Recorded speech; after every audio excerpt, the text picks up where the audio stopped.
Səlim, mənə göndərə bilərsən onu, onda kayd elə getsin. Kayd elə ya. Bax, qardaşım, bilirsiniz ki, Azərbaycan bu günləri neft qaz ölkələri, nefti ilə, qazı ilə zəngin bir olan ölkədir, düzdürmü? Bəli, bəli. Bu neft Azərbaycan Respublikası Prezidenti İlham Əliyevin atası tərəfindən gətirilib qoyulmayıb Azərbaycana, düzdürmü? Bu neft Xeyr, yeraltı sərvətdir. Orada heç kimin aidiyyatı yox. Bu yeraltı sərvəti niyə özəlləşdirib, ancaq öz şəxsi biznesləri üçün xərcləyirlər? Səbəb? Orada demokratiya yoxdur, ondandır, başqa bir şeydəndir. Ay ölənlər vələ. Bir də mən bir də bunu bilmək istəyərdim. Mən neftdən gələn gəlirimdən özümə düşən payı istəyə bilərəmmi hüquq baxımından? Hüquqi baxımdan istəyə bilərsən. Ölkənin əldə etdiyi gəlirlərdən siz pay istəyə bilərsiniz. Ölkə sizə xidmət göstərmirsə, bəli, həmin ərazidə yaşamırsan, həmin xidməti görmürsənsə, bəli, istəmə hüququn var. Bəli. Yaxşı, onda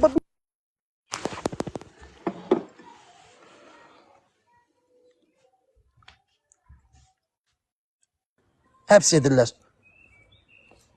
Necə?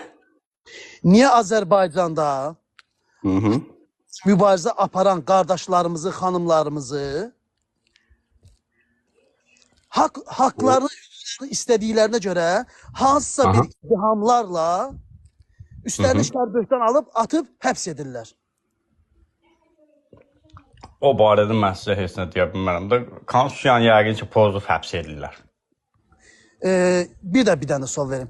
İttiham aktını hazırlayan müstəntiq, bəli, ya və qərarı verən hakim hər hansısa bir əmr altında versə, deməli o hüquqdan heç vapşı anlayış yoxdur və hüququn heç bir yerinə də sığan bir qərarı vermir.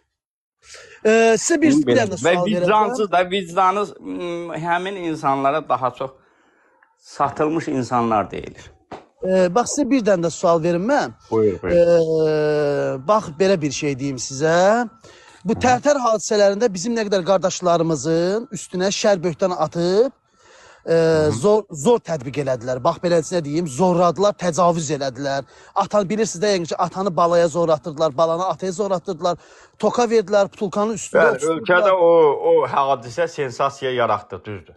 Bəli, niyə hər bir cinayətkar İlham Əliyevin adını çəkib o cinayəti törədirdi? Bunun mənim əlimdə sübutlarım var ki, yəni orada danışılan söhbətlərdə də mənim əlimdə sübutlarım var, YouTube kanalında paylaşmışam və hər bir cinayət...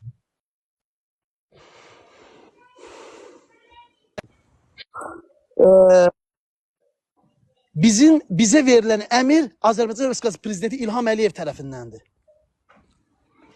O barədə mən sizə heç nə deyə bilmərəm, amma o barədə mən bir şey deyə bilərəm ki, orada işgəncə verilib, ölən insanların 70% şəhidlik pulunu alır və statusunu aldı. Amma vətən xaini kimi adlandırılıb. Siz bilirsiniz, sizdə bir şey yox deyə mən elə belə söhbət eləyik. Bilirəm, orada mənim bir şey yoxdur. Mən deyim sizə ki, onun 70%, o hadisədə olan insanların 70%-i bərəhət hökmü alaraq şəhidlik pulu aldı. Amma canları ortada getdi. Ölənlər verəmən. Onu mən sizə əminəm ki, bilirəm. Məntiqlə otur belə amma düşünəndə ki, bunu bilirsiniz də onlar necə öldürdülər?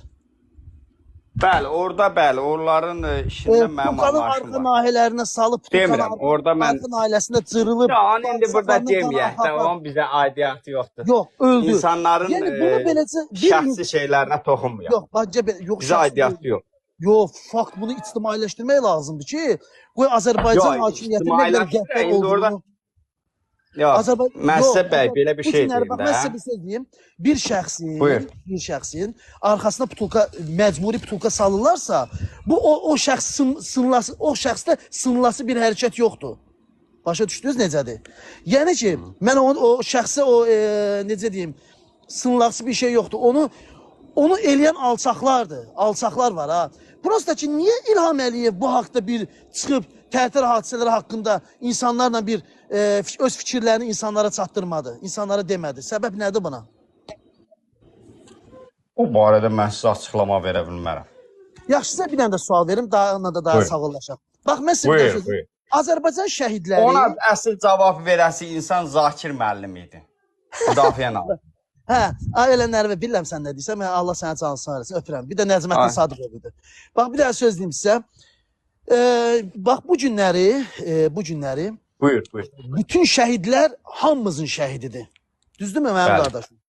Bəli, bəli. Niyə o şəhidlərin dəfnində bir dəfə də olsun Azərbaycan Respublikasının prezidentlə prezidentinin yoldaşı İlham Mehriban Əliyeva bir dəfə də olsun şəhidlərin dəfnində iştirak eləmədi.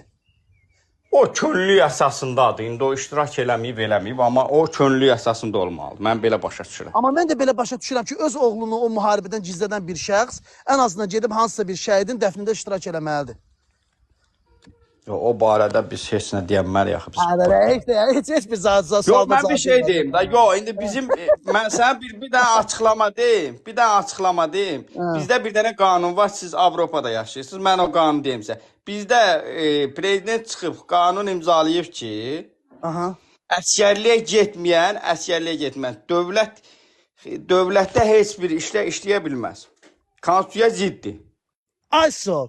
Mesela onu Azərbaycan Amma o qanuna uyğun olaraq mən sizə başqa şey demirəm. Həmin əsgərliyə getməyən bizdə icra başçısı da var, rəis də var, prokuror da var. Yox, indi mən sizə bir sual verim. Onu İlham Əliyev imzalayıb ki, əsgərliyə getməyən şəxs hansısa bir dövlət qurumunda işləyə bilməz. Düzdürmü? Bəli. Azərbaycan Respublikası prezidenti İlham Əliyev əsgərlikdə olmayan necə prezident oldu bəs?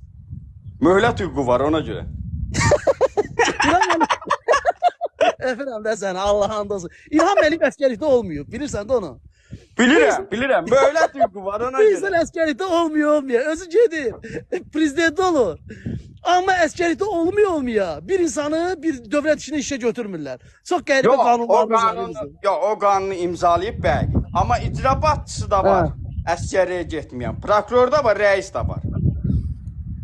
Aydın oldu. Yəni onu bilirəm. Amma prezident olaraq özü də əsgərlikdə olmuyor. Bəs bu necə özü prezident oldu? Odur. O barədə mən sizə nə deyə bilərəm ki? Yəni bilirsiniz necədir? İndi o generalın oğlu olub da. İndi mən sənə bir dənə sual verim də. O generalın oğlu olub. Sovetdə də ikinci adamın oğlu olub. Düzdür? Bəli. Biz o səviyyədə adam olmamışıq. Ona görə də biz o işlərə qarışmağa ehtiyacımız yox. Yox. Biz də Azərbaycanda yaşayırıq da. Sən də bizi başa düş. Yox, bildim.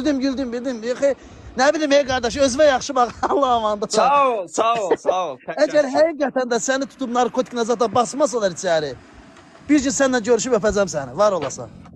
Görmə, biz elə şeylərdən uzaq. Nə bilim valla. Bilirəm, hamı uzaqdır. Nədənsə haqq hüququndan bir bazı aparanları. Bildim qardaş. Mən ümumiyyətcə həc variantı yaşayıram. Öpürəm səni, gecən xeyrə qalsın. Allah amandır, gecən xeyrə qalsın. Sağ ol. Yəni Azərbaycanda